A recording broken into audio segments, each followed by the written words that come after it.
Welcome to Photo Wildlife Park. My name is Linda McSweeney. I work in photos as Head of Education. Today we have a group of primary school children coming to us as part of our Discover Primary Science programme. Good morning, boys and girls. Welcome to Photo Wildlife Park. My name is Linda. This is Aisling. Both of us are going to be working with you over the next few hours this morning. We're here to learn all about animals and their habitats, bear in mind, very, very important as well. We have a special treat for you as well today. We're actually going to take you behind the scenes. Now you'll notice that some of the wildlife wardens here have been very busy early this morning. Because as soon as the wardens arrive on site, they actually prepare the morning food for all of the animals that live here with us. And for the giraffes, they're leaves from trees like willow trees, for example, for sycamore, depending on the time of the year and depending on the type of tree that's in leaf. Okay guys, we head in?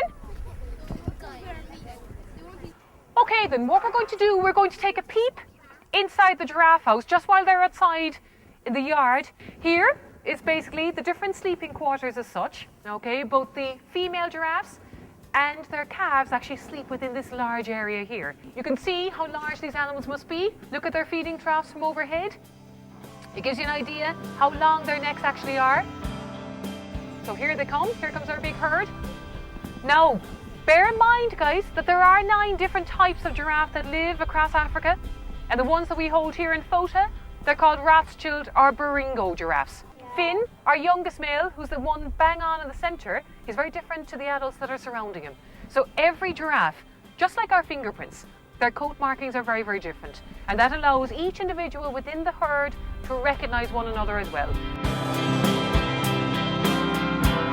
We're also going to be bringing them on a woodland walk, whereby we're going to make them a little bit more aware of the mini beasts in their natural environment. And by doing so, it'll create, I suppose, a good idea as to what exactly lives, not only within the wildlife park itself, but within a habitat like a woodland setting. Even on your own doorstep, around your schoolyard, in your back garden at home, you're going to find quite a huge amount of wildlife. But the only thing is that you may not always be able to see them. We're going to give you some bulk scopes and some magnifying lenses, which will allow you to make them bigger. And by doing so, it'll allow you to spot the differences between them as well.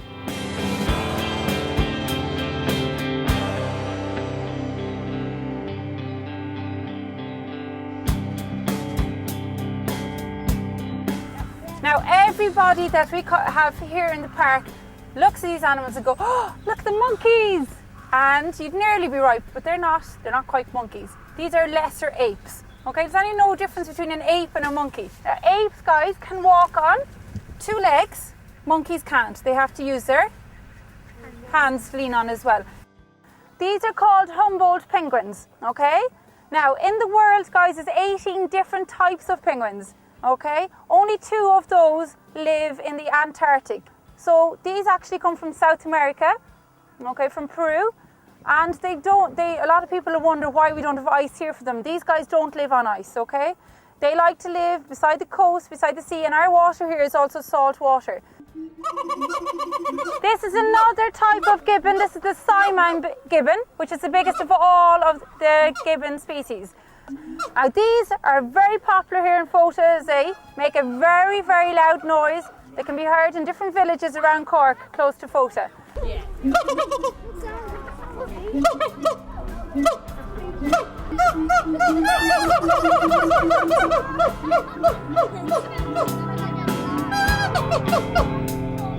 We're also going to be doing some outreach later on, and the purpose of that is to make students a little bit more aware about the importance of rainforests, taking into account that most of the animals here in Fota, at least all of our primates, that would include our monkeys and our apes, actually come from those unique habitats around the world. And being an endangered habitat, I think it's a priority that students are made aware of their importance in this day and age as well. Okay then, girls, thank you for inviting us here today. And we've come here today as part of our outreach programme. So what we're going to do with you is sort of introduce a fun element to the programme for you this afternoon. We're going to start off with a quiz. Which of these is a rainforest layer? Your choices are the undercroft, the undercanopy, the understory, or finally the underlayer.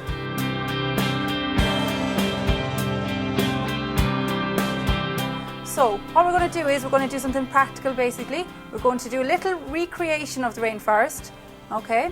So we're going to make it ourselves, learn about the different layers of the forest, okay? Because each layer is basically a very, very important home or habitat to different types of animals and plants. So what we want to do, girls, is to make the 4 layers in the forest, first of all, making our trees and our ground floor, and then we can add the animals in afterwards.